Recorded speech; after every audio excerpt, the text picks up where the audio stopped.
Hey everyone, just wanted to say hi and discuss this week's DEI talk. Hope everyone's well. I know last weekend was kind of a disappointment with Illinois losing much earlier than we thought they would.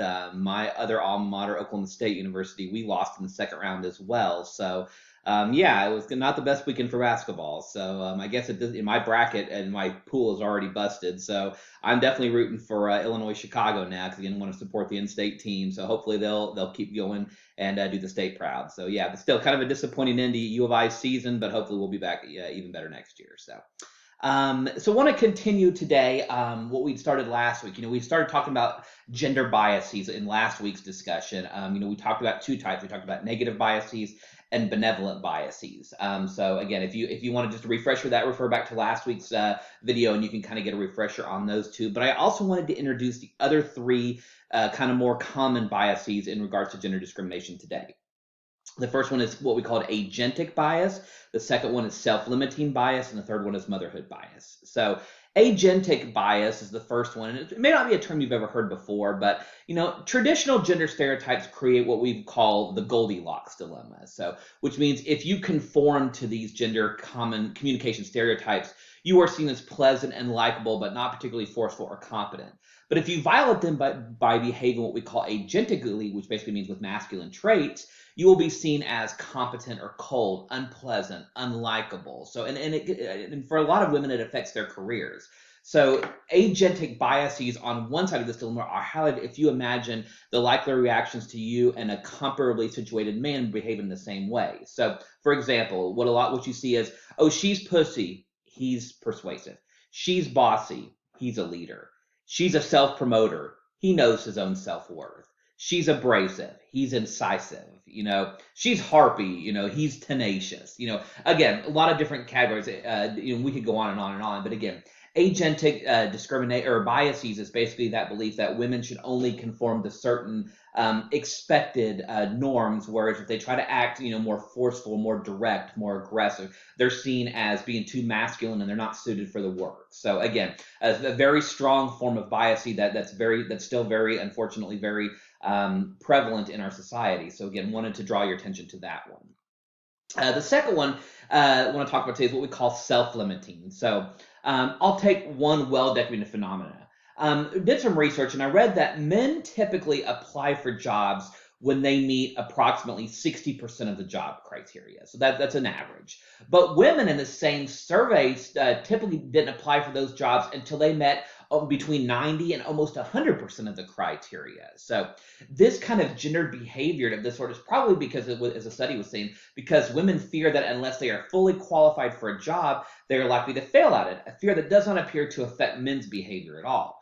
So for the same reason, women at work too often choose assignments and positions that involve less risk, lower visibility, fewer challenges, less responsibility than those of their male colleagues. That's what the study found, and it was done by the World at Work. And again, I think it's really important to recognize this because again, this type of self-limiting and almost career sacrifice, if you will, is not grounded in very much fact. It's grounded in just this natural fear that, well, these are the types of jobs that men are more likely to get. So unless I meet every criteria, I'm not going to apply for it. I'm not going to go with this promotion. And again, it's a very common approach, but again, it's definitely hampered a lot of really qualified women to be able to move forward with their careers and get jobs they feel like they wouldn't have a chance at normally. So again, recognizing this bias and being able to react to it is definitely worth pursuing. So, and the third type of bias to kind of finish off the discussion is against working mothers. And certain of these biases are basically overt and hostile. So a study published not too long ago in the American Journal of Sociology found that mothers were 79% less likely to be hired, 90% less likely to be promoted, offered $11,000 less in salary, and held to higher performance standards than women that did not have children. Motherhood discrimination of this sort may very well rise to a level that calls for legal action. So we always want to keep it in mind. But again, so that's in addition to women who don't have children, with all that study showing that they achieve or they are given the opportunity to achieve more and they're given more money because they don't have a family to worry about.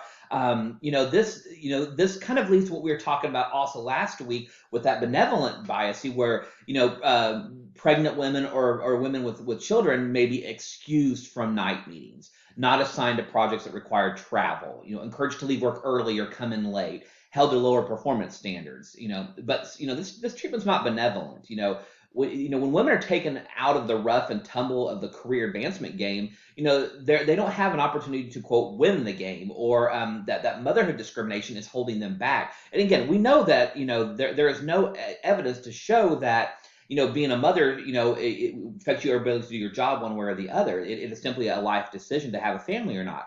But again, the bias and the belief out there is that women who are mothers, suffer these different consequences than women who don't have children. So again, all of these biases that we've talked about the last couple of days, again, very, very, being Women's History Month, we need to make sure not only do we recognize them, but we need to be able to, discuss them more, whatever, not only when we see it in the work, but discuss it with our supervisors, discuss it with our fellow colleagues when we're noticing trends or we're seeing things that pop up. And again, some of our classes, in our other group sessions we're going to be doing in the future, will tackle these very same questions and problems. And I hope each one of you will be willing to share your thoughts and idea on it as well.